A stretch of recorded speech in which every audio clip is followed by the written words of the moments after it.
Salut à tous, ici Big Bang et aujourd'hui on est de retour pour une vidéo culturelle. Je suis en compagnie de mon amie actrice québécoise Sarah Godard et on va parler d'un sujet très croustillant, les femmes au Québec. Ce qui est vraiment intéressant dans la conversation d'aujourd'hui, c'est que moi ça fait 6 ans maintenant que j'habite au Québec. Toi tu as déjà été en France, Oui. donc on a tous les deux de l'expérience dans ces deux territoires. En fait, pour commencer, est-ce que tu peux nous dire d'où est-ce que tu viens au Québec? Moi, je viens de Saint-Calix, de Ok. Kilkenny. C'est un petit village dans la Naudière, qui est pas trop loin de Montréal, c'est à peu près à 1 heure, mais assez pour avoir le clash là, vraiment entre la campagne et la ville. Là. Fait que, D'accord. ouais. Est-ce que tu dirais qu'ils ont un accent très prononcé qui serait compliqué à comprendre pour les Français? Oui, probablement. En fait, je pense juste parce que c'est pas la région du Québec qui a le plus un accent, là, si je compare par exemple au Saguenay, aux îles de la Madeleine.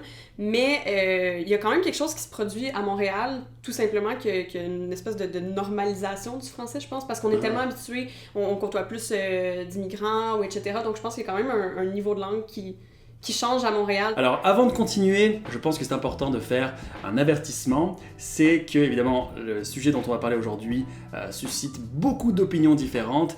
Et évidemment, le Québec comme la France sont des territoires qui sont très multiculturels, donc il y a d'autant plus d'avis. Alors, je précise juste au cas où qu'on est ici sur YouTube, donc évidemment, il s'agit d'opinions personnelles qu'on ne confond pas avec des faits. Par contre, je pense qu'il y a quand même des tendances dans les deux pays qui sont suffisamment différentes pour qu'on puisse en parler aujourd'hui.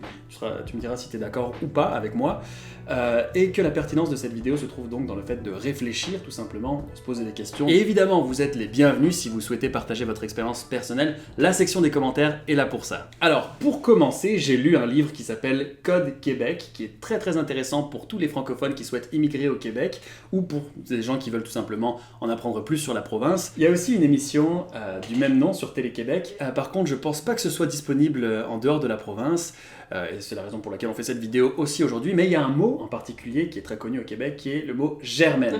Donc évidemment, c'est un prénom, Germaine, mais c'est aussi un jeu de mots avec le verbe gérer et mener, donc la femme qui gère et qui mène. En soi, c'est juste la description d'un caractère, mais ça peut avoir une connotation positive ou négative en fonction des gens. Toi, personnellement, comment tu te sens quand tu entends ce mot Germaine? Est-ce qu'on te l'a déjà dit ou est-ce que...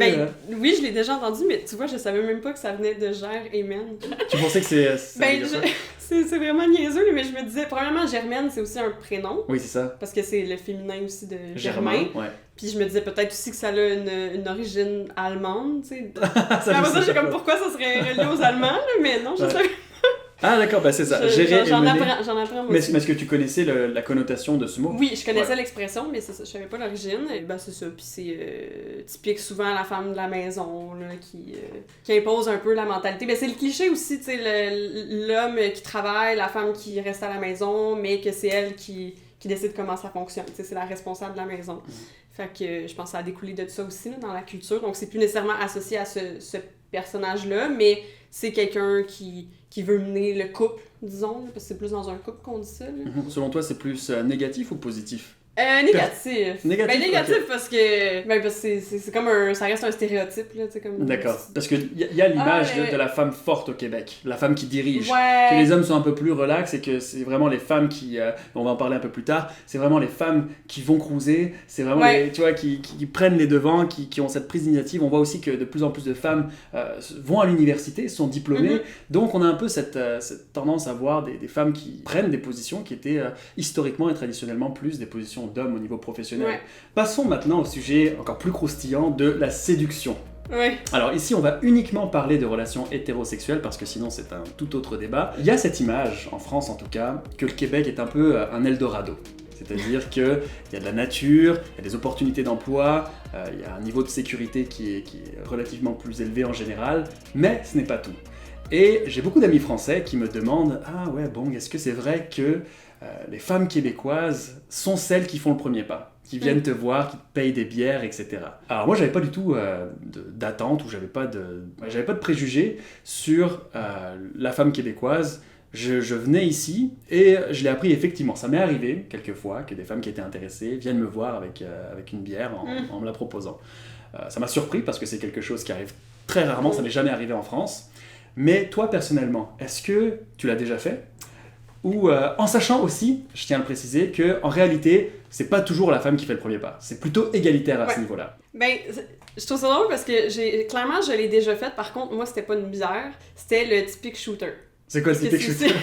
C'est aussi, je pense, c'est typiquement très québécois, là, les shooters. Mais c'est ça, moi, ça va être plus d'approcher un gars puis de faire comme, hey, ça te tente qu'on prenne un shooter ensemble. Il y a quelque chose aussi de plus invitant. Ouais. Payer un verre, je l'ai moins fait, mais non, effectivement, c'est notre féminisme qui déborde un peu, qui fait comme, non, attends, je vais montrer que je suis capable d'aller vers toi aussi. Puis je pense que on parlait de la germaine, mais là, c'est comme l'évolution un peu. Pas de la germaine, mais de montrer que je suis capable de prendre les devants, que j'ai du guts, moi aussi, tu sais. Ouais. Maintenant, j'ai aussi des amis de la gente féminine qui ont décidé de déménager au Québec parce qu'elles n'en pouvaient plus du contexte de harcèlement constant dans les rues et que leur vie a complètement changé quand elles sont arrivées ici.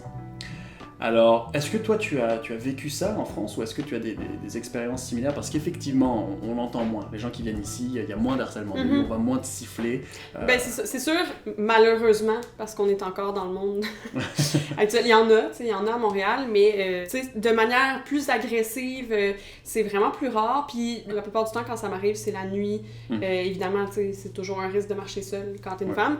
Moi, quand je suis allée en France, j'ai eu de la chance. Là, ça m'est pas arrivé parce que peut-être que ça aidait, mais j'étais constamment avec mon ami qui est un homme, tu sais. Peut-être que ça crée une petite barrière à ce niveau-là. Mais j'ai entendu énormément de témoignages, justement, de femmes françaises qui ont immigré au Québec ou de personnes que j'avais rencontrées là-bas, là, que c'est ça, tu sais, de prendre le métro quand t'es une femme, que ce soit le jour ou la nuit, c'est aussi dangereux. Évidemment, c'est un peu triste qu'on vive dans des sociétés comme ça. Je pense qu'on peut faire de l'éducation à travers en commençant par des vidéos comme ça, en faisant réfléchir les gens. Bon, avec tout ça, il y a un peu l'effet inverse qui se produit, dans le sens où, en tant qu'homme, on n'est plus sûr de comment se comporter. Dans un contexte de séduction, encore une fois. Donc déjà, bon, il y a toujours eu la peur du rejet, mais en plus de ça, la peur de « est-ce que ça va être mal interprété? Est-ce que ça va être répréhensible ?» Qu'est-ce que tu donnerais comme conseil à un homme qui se pose ces questions-là? Ben, premièrement, ma réponse, je sais pas si tu vas l'accepter, là, mais je pense que c'est de se décentraliser aussi, premièrement, là, parce que je vois beaucoup trop de gens se poser la question, beaucoup trop d'hommes se dire j'ai peur de me faire accuser avant de comprendre le phénomène. Parce que tant qu'à moi, j'ai eu la chance d'avoir des bonnes relations. Là, les personnes que j'ai fréquentées, ça se passait bien. Mais ils ont pas, je sais pas comment dire, c'était pas forcé non plus. C'est juste naturel. Si t'es pas une personne qui est mal intentionnée, tes gestes ne seront pas mauvais ou c'est que t'as la sensibilité d'écouter, de réagir. Et du moins, si jamais tu dépasses une limite sans l'avoir voulu, ben de réagir, de comprendre, d'écouter et de t'excuser. Ouais. C'est surtout ça, en fait, là, parce que, tu sais, faut pas non plus avoir peur que, ben là, tout d'un coup, on va tout se faire accuser, là, c'est pas ça. Non, c'est sûr. Parce que oui, j'ai plusieurs amis aussi qui aiment ça, un homme qui fait les premiers pas, mais un homme qui serait pas étonné si je paye la facture à la fin du repas. Intéressant. C'est ça. C'est vrai que c'est très... entre les deux. Ouais, mais c'est vrai que ça, c'est très québécois. Ici, faut pas être surpris en tant qu'homme si vous essayez d'inviter la personne et que la personne refuse catégoriquement. Et tu vois, le sweet spot, moi, j'aime ça qu'on me propose de payer la facture, mais que je dise non, tu comprends? Ouais, d'accord. Si on me le propose pas, je me dis, l'intention est là. Est-ce qu'il est cheap? Ou est-ce qu'il est intéressé? Ça peut être la question. Ouais, c'est ça. Alors, merci d'avoir accepté mon invitation. C'était super intéressant. Évidemment, vous êtes libre de partager votre opinion à vous. Il n'y a pas de bonne ou de mauvaise réponse. On est là pour échanger sur les différences culturelles. Et merci à tous et on se retrouve très prochainement pour d'autres vidéos. Salut!